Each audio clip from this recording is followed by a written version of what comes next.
Hey guys, what's going on? I have another awesome interview with an e-commerce master today. We got Nehal Kazim here. This guy is a legend at scaling e-commerce companies with Facebook ads, operations, mindsets, and so much more. Nehal, welcome to Shash Singh YouTube channel. Thanks for having me on, man. Awesome. So Nehal, why don't you give people a quick intro to what you do?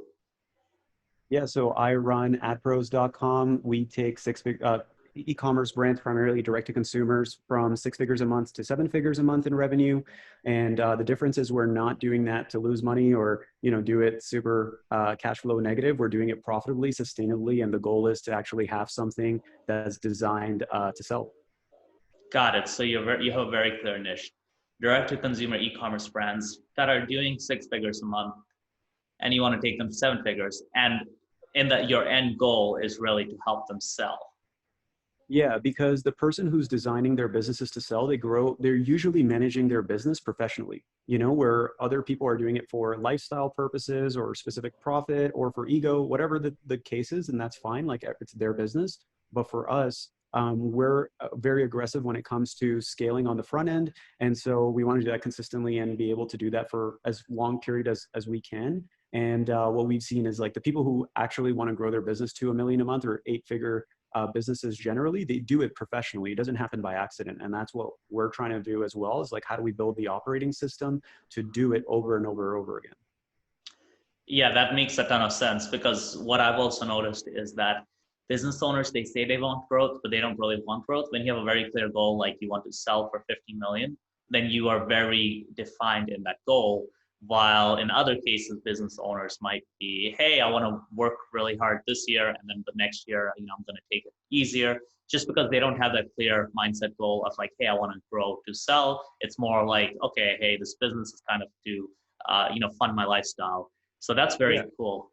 And that's kind of one of the things I've noticed is that, you know, there's this whole marketing agency world. There are a ton of Facebook ad agency, but you guys do something very unique where you're focused far more on scaling the Facebook ads, but also with operations, with having the right mindset, with really long-term planning and strategy versus just running ads and clicking the buttons in ads manager, right? Instead of being like, hey, this is the latest CBO thing, you guys are actually focused on the fundamentals of growing a business. Yeah, and our focus has been, how do we do this strategically? Because hacks come and go, and most media buyers get stuck by random people posting fake screenshots in Facebook groups that are posting like, they got lucky once. And that's not how sustainable Facebook ad strategies are built, based off of random hacks in groups. And then people do those same hacks in the same account, and then they throw off the algorithm. The actual campaigns compete against each other from a delivery standpoint, and then it gets pretty bad. And so, the difference from our perspective is we're looking at strategy first. We look at numbers first, and we're willing to do some of the work that people won't do. So most people do their tracking and decision making inside of Facebook.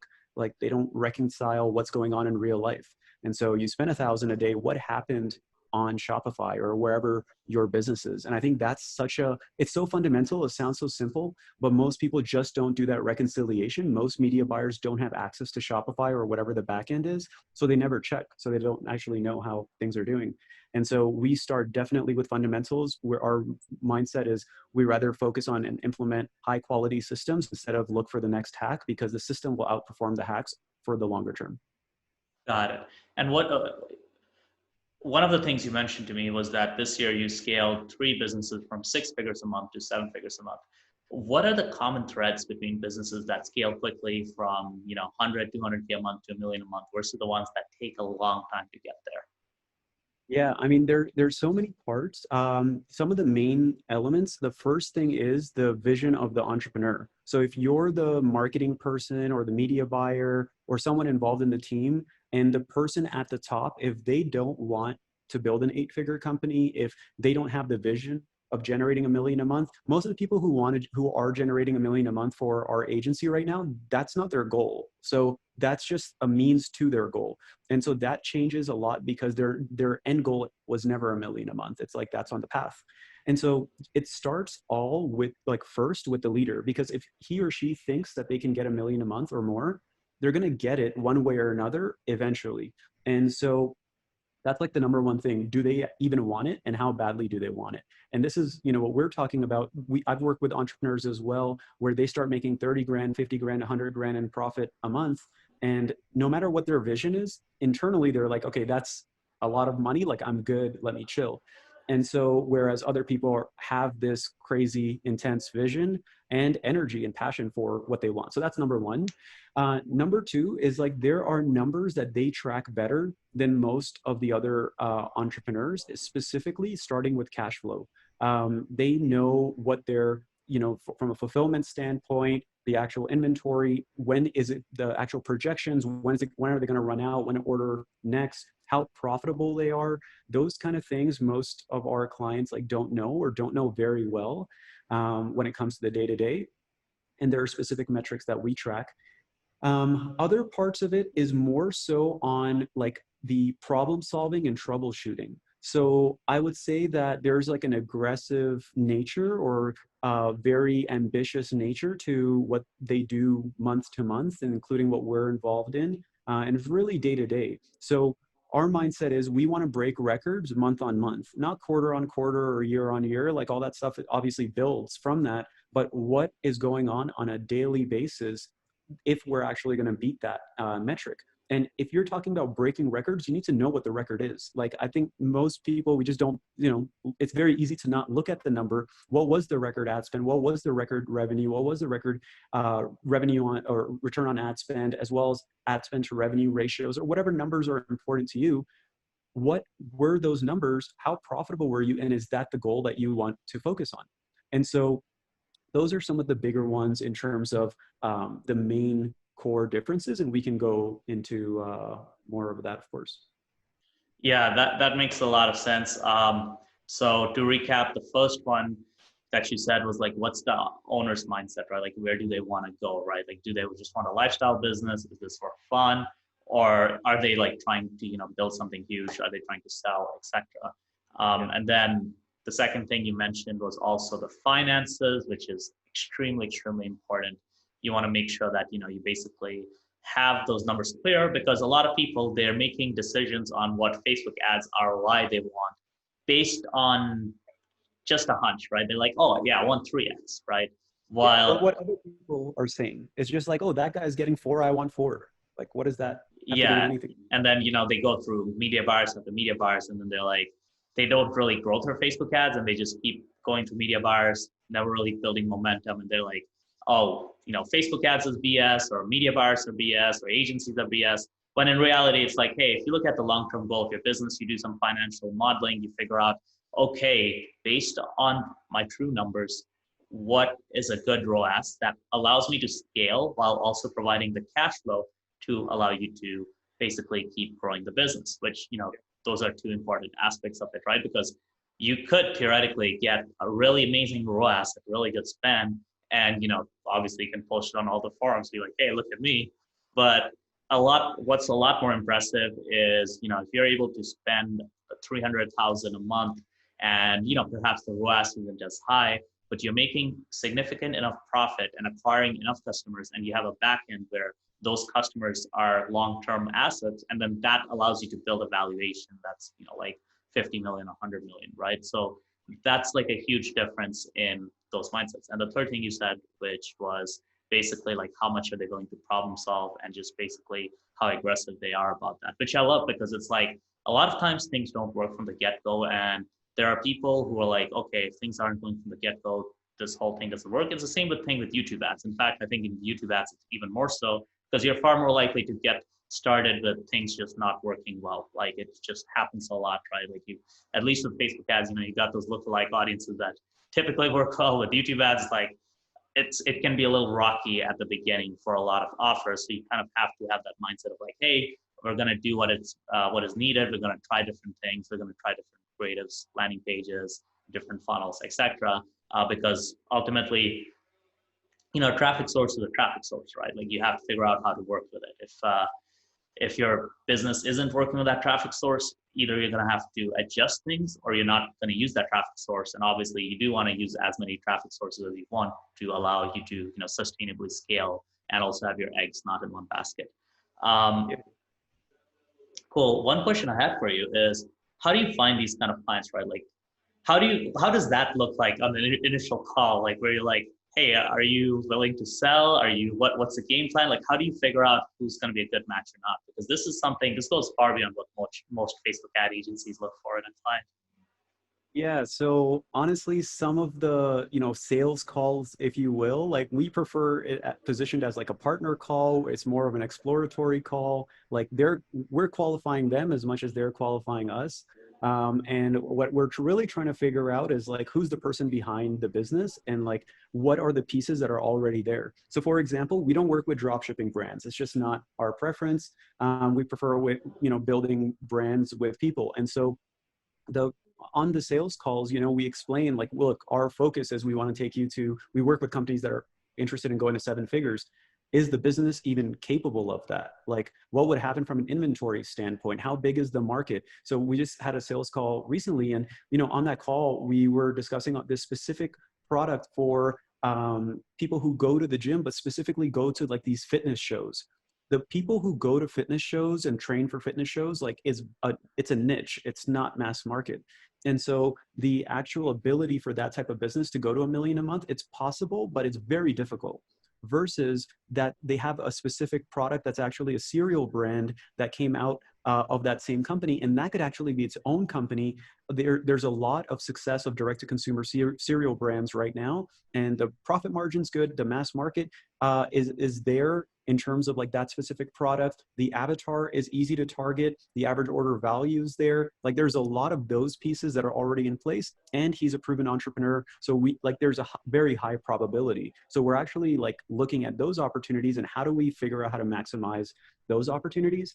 For us, what we're always looking at, if they're not spending at least 30,000 a month in ad spend, that creates challenges, because what we've seen is the person who's spending like 50,000 to 100, it's very easy to take them to 200, 300,000 because they already know how to kind of manage a bigger business. We've seen more challenges when the ad spend is closer to 30,000 or less, because to go from 30,000 to 100,000, like it's usually a completely different business. It just changes, and really, honestly, it just breaks a lot. And that creates all kinds of other challenges. So Yeah, and speaking of cereals, guys, if you haven't already on my channel seen the interview with Dylan from Schoolyard Snacks, they're in that niche and they're crushing it. They're a 8-figure business. awesome. So Yeah, they're doing awesome. yeah, that's a great video to watch, because I learned a lot about like how you do products, how you scale fast from that. So yeah, that's very, very interesting. I love that the fact that you guys go so deep into it. Now, once you actually, figure out that, okay, they're a good fit, they have the right kind of product, they have the right mindset, and they're willing to go for this, make this long term. How do you then actually kind of do this on a recurring monthly basis, where beyond just ads, right? Because for the Facebook ads, obviously you guys have an amazing system. You guys have the creatives, you guys have like all the ad techniques, and basically, top of the game in terms of the actual ad optimization. But then these other aspects where you're talking about, like cash flow, financials, and so on. How do you guys actually implement that on a month-to-month basis with your clients? Yeah, this is an important question, because like I think what we're really good at is like ignoring most elements. And so because we've learned like what's good enough, and everything that's good enough, we have to figure out how to ignore. So we have our own like methodology in terms of looking at all the different elements of growth, basically. And when we're looking at that, there's 7 elements. When we're going through those, we decide everything we're going to ignore. And once we decide what to ignore, then we know obviously like what to focus on. Then we're able to pinpoint what that specific person needs. So out of all of that, we've created like a series of systems. So I can get really nerdy about some of the stuff that like we've created, but basically what, the long story short is that there are like specific challenges in every business. It's just natural. It's very repetitive. And in our space, because we're in a niche, because we're working with a specific type of person, we see the same type of problems all the time. But what happens is like that one problem, there's actually a core problem to that. So for example, your cost of your delivery, like CPM might be too high, your cost per clicks might be too high, your click-through rates might be too low and things aren't working. Those three problems are actually a creative problem. And so that's like the meta problem. So what we've done is we've created now meta solutions. So what happens is that instead of trying to fix a CTR, CPM, or CPC problem, you fix the core problem, which is a creative engine. So that's what we created. So we have a like done for you service, but like initially it was just internal. And now we have like 8 people working on it. But in the beginning stages, it was like just us. And so now when we look at that, we've actually now created 7 meta solutions to meta problems. Sounds super nerdy, but it works for us because what we're able to do is isolate like groups of problems, figure out what the core problem is for each one, and then figure out the solution that solves all of those problems. So an example of that is a creative engine. So one of the things that we do is we just brought on a client, actually onboarding call was yesterday. And with that client, they're spending $70,000 a month. They have one creative. That one creative is running. There's no testing of images, videos, copy, like it was being tested, but not really. And then on all the other side of the testing engine side, scaling side, there's not a lot of testing going on there, but they're at 70,000 per month in spend. And so for us, we have to decide out of our core 7 systems, which ones do we implement in which order. And so for us, we have our process of how do we start on a client and then how do we scale and optimize a client. And so starting on a client is usually very different. We're just creating the foundation, but usually what that means is account restructure, creative like avatar development of who that avatar is, and out of all the avatars they have, which one do we focus on, then creative development. And once we have the foundation of that, then we start, the more ongoing optimizations. Yeah, that makes a lot of sense. And I mean, the creative engine is massive for YouTube ads as well. We have something similar with what we do with YouTube ads is like, we do that and we see a huge difference when we like just test a mass amount of creatives, because it just, yeah, the algorithm loves it when you just throw so many creatives at it. It's just like the CPMs you get pretty low, as opposed to if you're just using a few creatives. So one of the things we've been trying to do is like figure out how we can, make new edits, new variations, spokesperson ads, like, animation ads. So putting like a bunch of things out there with, we got like a full-time editor and then like a bunch of part-time, sub editors and so on. So it's like basically just throwing a huge amount of resources at the creative, which is really, really cool. And yeah, I can see that works on Facebook as well. Big time. And especially like a lot of people still believe in post IDs or Facebook, and yes, it still does work, but we do a lot of dynamic creatives as well. And I think a difference for people who are spending or who are generating 7 figures a month, like they are a lot more open to different types of creatives instead of doing the same thing over and over again. We call it internally marginal changes or marginal creatives versus radical. So what happens is that if you have a specific template or a specific way or messaging for your creatives, most people stick to that same types of colors, same type of messaging, same type of product shots, angles, videos, and that's it. And there's variation within that. But you have to ask, when you have that same type of setup and you do those small variations, like you're going to get small variance in results as well. So we're looking for radical changes as well when we want to shock the system. So when things are working great, but also how do we do something completely different and do the radical change to hopefully get a breakthrough? And of course, we're going to see radical losers as well because it just didn't hit. But if something does hit, then we get our next breakthrough. That you just basically describe what we're doing as well. So great minds think alike. Just kidding. But yeah, like I definitely see that where like there's like videos that are pretty similar to each other, but then once you try completely different things, then you can get completely different results. And that's one thing we've been consciously trying to do, is just try ads that are like completely different than what we've done before for that particular account. And okay, cool. So that makes a lot of sense. One question I do have is, what kind of niches in e-commerce do you guys usually go for? Is there like specific areas you guys focus in on, or is it just general direct to consumer? Yeah, this is an important question because I think a lot of people struggle because of having what I think is the wrong answer. but it's just technically like not feasible a lot of the times on Facebook.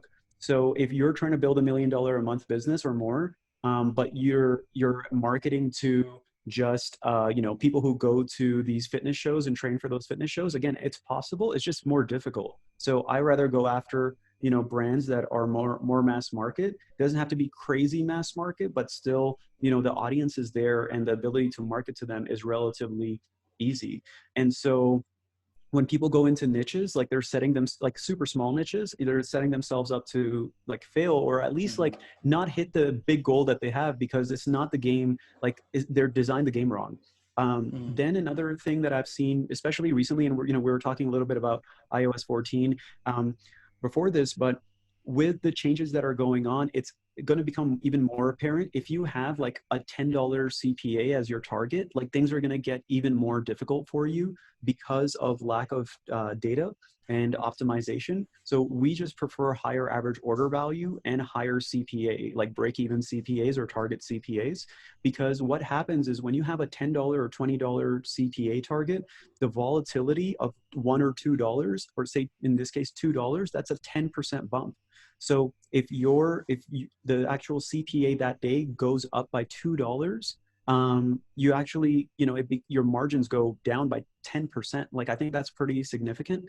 So, or more, depending on how profitable what happens to your average order value, et cetera. But that's a big challenge. And so we just prefer $50 plus. If we can get that, we're in a better position to handle the volatility. We expect volatility. We just want to be able to have the room to operate with it instead of being on razor thin margins. And then the other part of what some of the mistakes people make is that, and we made this too, there's such a heavy focus on Facebook technical optimization. What happens is you keep doing the technical, you're eventually going to cap out and plateau of all the different things that you can do just with technical optimization. You have to pull different levers. So we believe in profit levers and scaling levers. What you would do in order to have more scale versus what you would do to get more profit usually is different, or at least it's in different sources.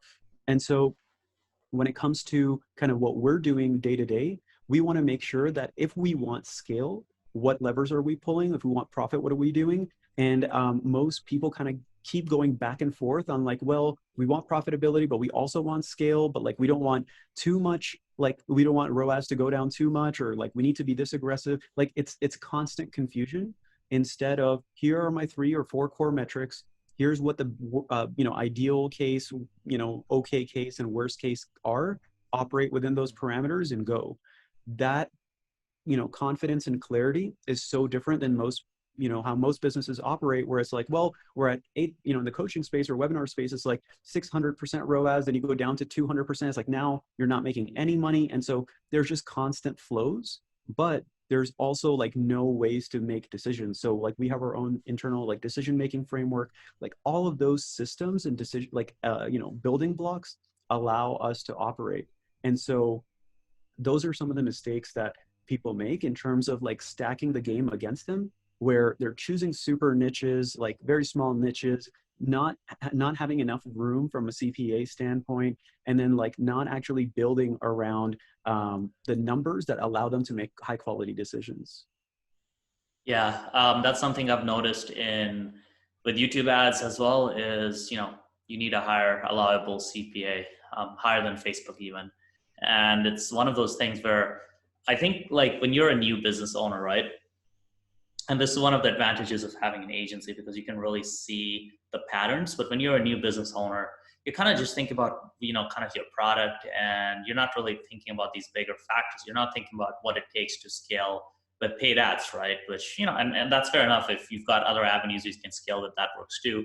But after running an agency and seeing different clients, now, when we start a webinar offer, when we start some sort of project of our own, we're very clear on what it looks like for optimizing in a way that paid ads works for us. So to give you an example, right, the first info product offer we launched in Brazil, it was really kind of like a offer that really had one level to it, and that one level promised like really great results.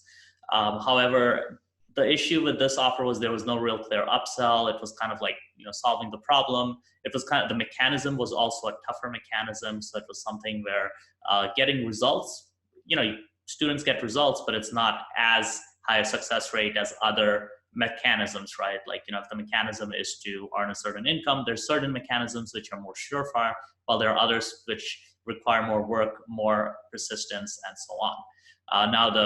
After that first offer, which by the way, that offer is still doing great. Right now we're spending $5,000 a day and making twice that. However, the second offer that we're currently working on launching is actually based on kind of a market that's like very defined, but very big. And we very clearly laid out 3 levels of it, and 2 of the 3 levels are done. So it basically, what would happen as the worst case scenario is on the first level, if you're breaking even, which by the way, the first level of this offer is the same as the second, the first level of the second offer is the same as the other offer we're scaling right now and spending $5,000 a day on. So with this offer, if we even break even on the front end, it's okay because we would have these upsells that are significantly higher value. And we also have more options for how we can structure things and test different funnels out, because now we have like 3 products that are all like working with each other that are one level from each other. So because of that, it's an ideal setup for paid traffic where, even if CPMs rise, while with this, kind of a 1 level offer, if CPMs rise, we have to reduce spend. We have to go down to $500 to $700 a day. When we had Black Friday and like whole, December with e-com and all these companies spending a lot of money, we had to basically reduce spend to $500 a day to maintain some decent level of profit volume. While right now with this other offer, even during November or December, we could probably have still, spent significantly higher amounts because we're just like, okay, we'll just sacrifice front-end profit for long-term revenue on the back end.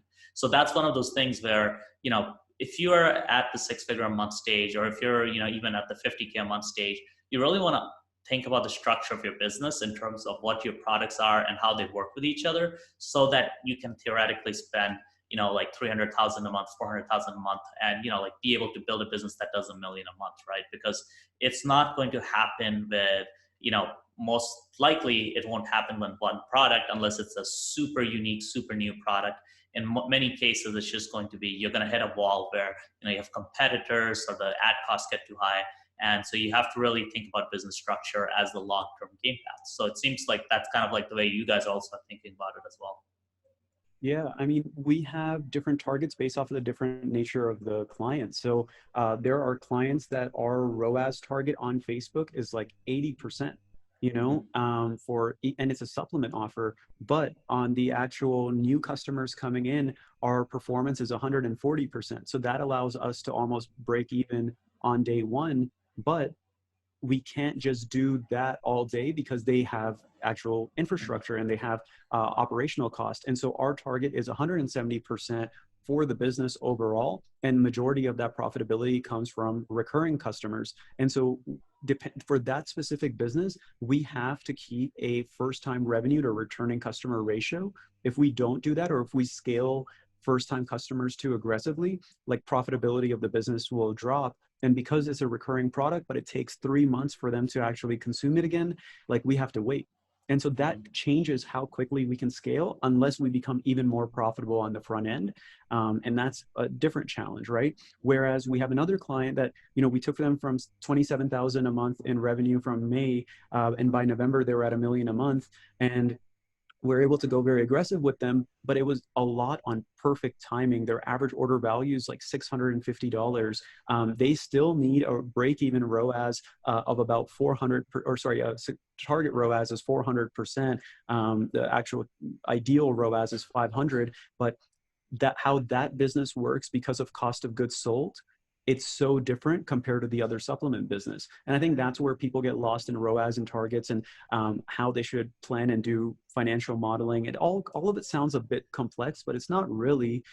You have to know kind of what level of profitability you need to have in your business, based off of the primary one being, how big are your fixed costs? Do you need to eat in from the business, yes or no? And then, how successful does that bottom line need to be in order to make any kind of decisions? And so then you can focus on how aggressive you can be on the front end. So that changes the dynamic significantly.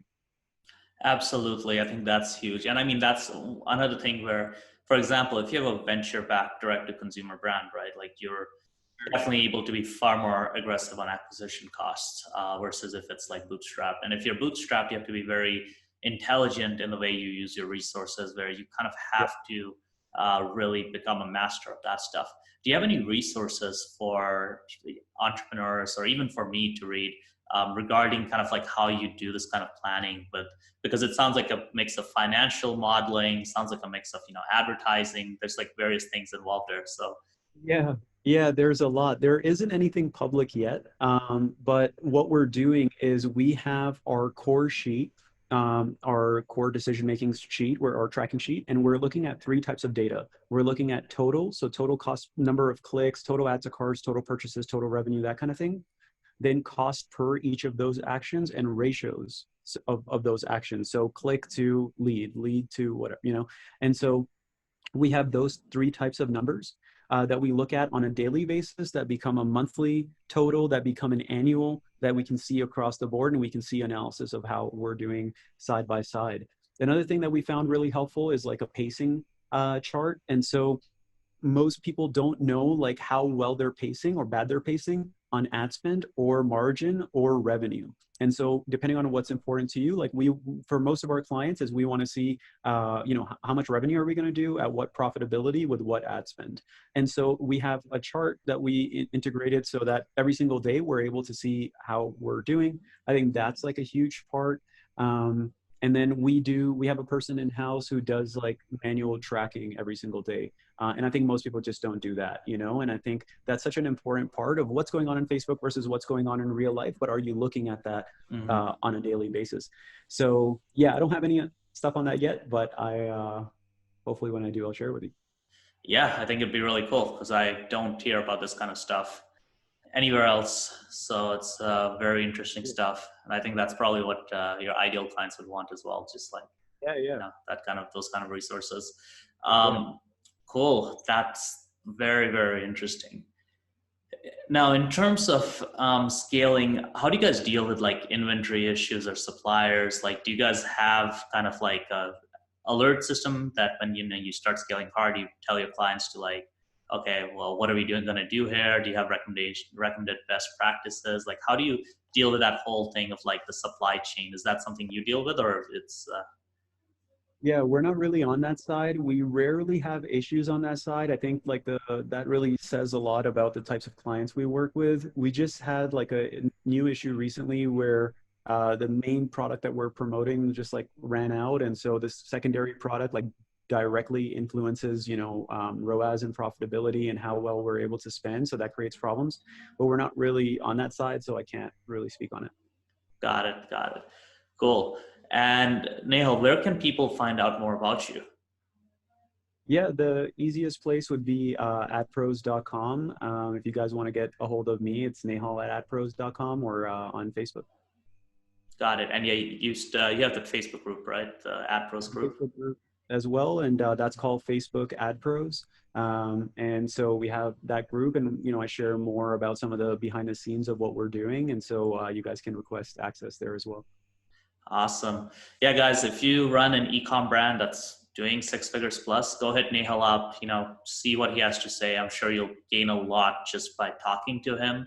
And yeah, I appreciate you guys for listening to this interview. As always, smash the subscribe button, hit the like button, leave any comments below for Nehal. So I'll send you the link and you can answer any questions if people have any questions or issues, etc. And yeah, once again, thanks for jumping on a call. Yeah, thanks for having me.